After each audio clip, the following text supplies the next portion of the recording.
knowing just what you know now, imagine that you have two people working for you, a sensor and an intuitive, and you ask them both to go write a 5-year plan. That's the task. Go write a 5-year plan. And so if I tell my sensing employee and my intuitive employee to go write a 5-year plan, what am I likely to get? Well, from the sensor, if that's my only instruction, I'm likely to get details, and probably lots of them. And so there may very well be facts and figures and structures and charts and dates and money and resources, because that's what you need to be able to plan out into the future. And all of those facts and figures come from what I know to be the case now and what I know to have been the case in the past. So there it is. That might take some space to get all that together and pull it together, all of those details. So the sensor comes to me with this volume of, here's my 5-year plan.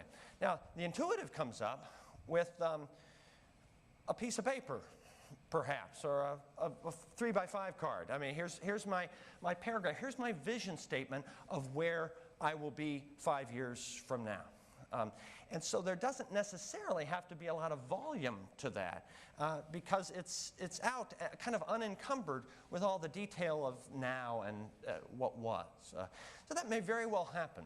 What is telling is when my preferences and biases as a manager kick in because of that. Now, let's say that I am a sensing manager, and then I go up to the sensor and say, wonderful, Sarah, that's exactly what I was looking for. Good detail, good command of the resources and how to attribute those. So that's exactly what I was looking for. Good job.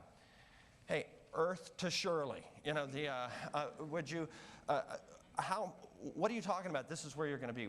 How are you going to make that happen? And how much is that going to cost? And how are we going to get there? And what you really need to do is work with Sarah over here to really pull this down and make this practical. You really missed the point.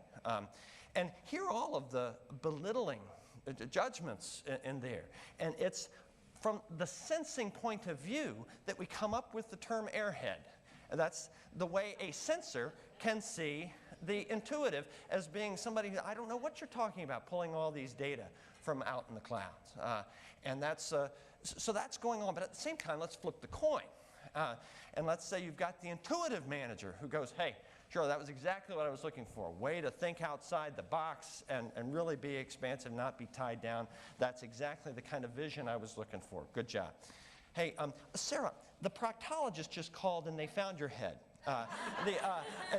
You got so wrapped up around these details, around these fixed quantities, that you missed the point, the big picture, which is, don't be such a lazy brain. Think outside the box, and what you really need to do is more like what Shirley did. And hear all the judgment that's in there, all wrapped around not really knowing and not really valuing the way the other saw the world.